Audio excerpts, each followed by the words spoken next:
Hola amigos, soy Roderick Ledo y os vengo a contar un creepypasta. Este creepypasta será de Ed Ediel y titulada como Los niños están muertos XD. Bueno, seguimos la historia, surge a esta manera XD. No hemos estado aquí por siempre. Pero el vecindario sí. Incluso antes de que existiera en la Tierra, este ya existía aquí.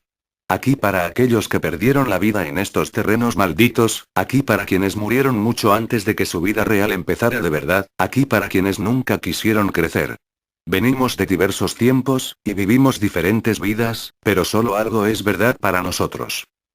Vivimos en el reino terrenal del vecindario en algún momento de nuestras vidas y morimos antes de que nos llegara la hora. No recordamos mucho de nuestras vidas en la cerrada desde que el último miembro del grupo vino, y no recordaremos este momento cuando venga el próximo, pero esto es lo que sabemos. Rolf fue el primero que llegó aquí. A diferencia de nosotros, nació en tierras lejanas, e incluso en el más allá no ha olvidado su vida en el viejo mundo.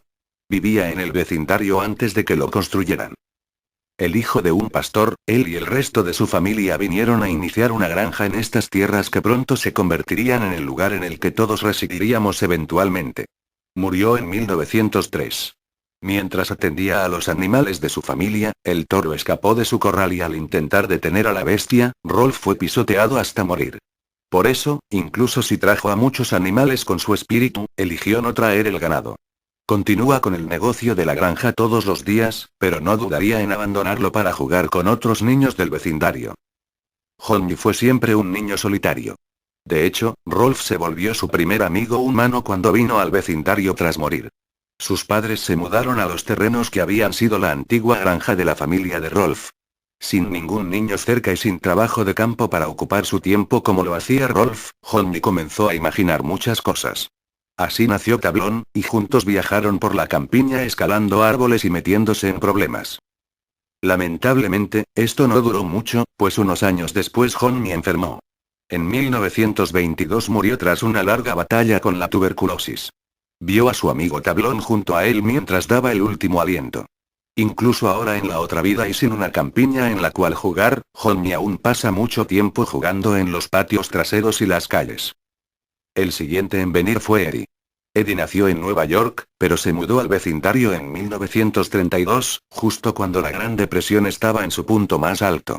El vecindario era diferente, pero ya comenzaba a tomar forma cuando las familias comenzaron a mudarse y dividieron las tierras que pertenecieron a la familia de Rolf alguna vez. Siempre un embaucador, Eddie era capaz de hacer cualquier cosa para traer confort a su familia, incluso si le costaba la amistad de otros.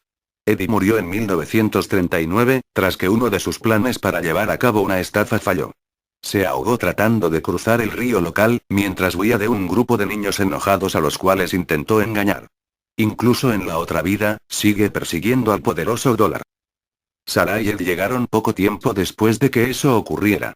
Para finales de los 40, el vecindario ya casi tenía la forma de los clásicos desarrollos suburbanos que se volvieron populares tras la Segunda Guerra Mundial. Como hermanos creciendo en el caos de la Segunda Guerra, tenían muchas formas de escapar de sus vidas como hijos de un soldado muerto y una madre trabajadora.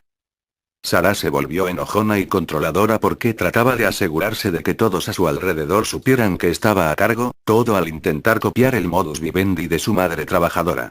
Ed, por otra parte, era todo lo contrario.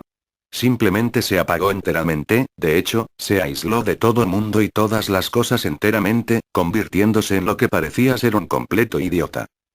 Ed eligió involucrarse en las películas de monstruos y cómics que aparecieron tras la guerra.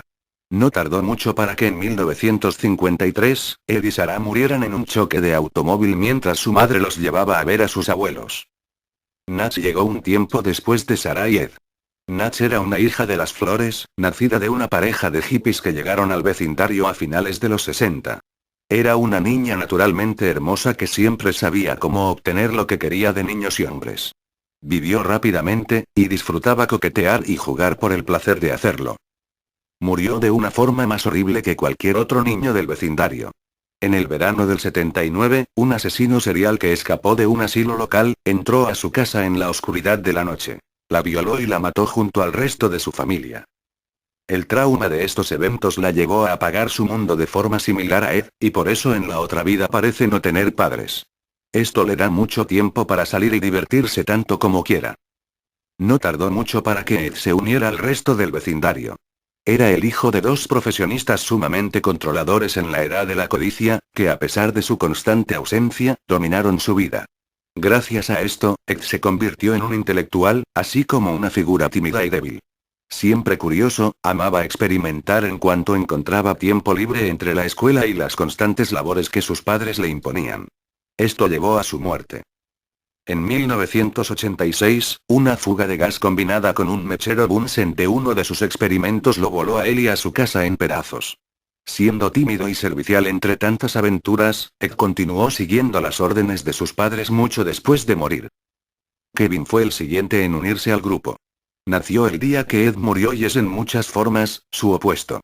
Kevin venía de un hogar disfuncional y desarrolló una personalidad cruel. En vida, era el chico cínico y furioso que abusaba de otros niños. Su abusivo padre nunca le prestó atención en la vida, y acabó de hecho, con ella. En una furia ebria, su padre lo molió a golpes tras que Kevin intentó confrontarlo. Murió en su camino al hospital en el invierno de 1999. Su padre pasó el resto de la vida en prisión. En el más allá, Kevin cambió todo al grado opuesto. Con un padre distante que lo llenaría de regalos, aunque continuó siendo un bully tras morir. Jimmy fue el último en llegar. Murió en el 2000, no mucho después de mudarse a la casa en que el padre de Kevin vivía. Tenía leucemia desde que apenas aprendió a caminar. Así, siempre fue enfermizo y jamás logró acercarse a otros niños gracias a sus padres sobreprotectores. Vivió sus días en un pequeño cuarto, completamente aislado al mundo exterior. Por un tiempo vivió agonizando, pero finalmente sucumbió ante su eterna enfermedad. Las hermanas crueles son diferentes del resto de los habitantes. Nunca existieron en la Tierra. De hecho, son hijas de demonios no muy distintas a las súcubos de la mitología humana. Parecen poseer habilidades imposibles, como la capacidad de aparecer instantáneamente en cualquier lugar. Fueron enviadas del infierno para atormentar a las almas torturadas del vecindario.